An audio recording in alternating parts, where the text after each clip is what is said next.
স্বামী তো স্বামী হয়, স্বামী বইয়ের সব সহ্য করতে পারে, বাট বইয়ের দুই চোখের পানি সহ্য করতে পারে না। ঠিক কিনা বলেন যুবক ভাই? তোমার সুখের সময়েরও সাথী আমি, দুঃখের সময়ের সাথীও আমি। ঠিক কিনা বলে? আমি যদি মরে যাই, তুমি কোনোদিন দ্বিতীয় বিয়ে করবে না তো?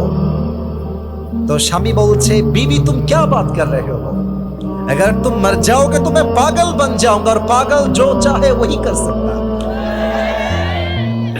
বলছে, বউ তুমি কি বললা? তুমি মরে গেলে আমি পাগল হয়ে যাব, আর পাগল যা মন চাই তাই করতে পারে। ঠিক কিনা বলে? ফাতেমা রাদিয়াল্লাহু তাআলা আনহা একদিন বসে বসে রুটি বানাচ্ছেন। রুটি বানানোর জন্য দেখবেন আটা ছেনতে হয়, আটা। তো উনি বসে বসে আটা ছেনছেন, আলী ঘরে প্রবেশ করেছে। তো আলী খুব খেয়াল করে দেখছে ফাতেমা রুটি বানাবে, আটা ছেকছে। দেখছে ফাতেমা দুই চোখ দিয়ে অঝরে পানি ঝরছে, দুই চোখ দিয়ে পানি পড়ছে।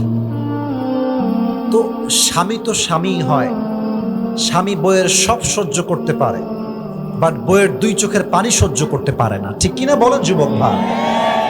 তো আলী দৌড় দিয়ে আসছে ফাতেমার কাছে, বলছে, ফাতেমা তোমার চোখের কোঠায় পানি কেন? Why you are crying? তুমি কাঁদছো কেন ফাতেমা? ফাতেমা বলছে, কিছু নাই, সমস্যা নেই, আপনি আপনার কাজ করেন। অ্যাভয়েড করছে। আলী বলছে, না না, আমাকে বলো, আমি তোমার স্বামী, তোমার সুখের সময়েরও সাথী আমি, দুঃখের সময়ের সাথীও আমি। ঠিক কিনা বলে?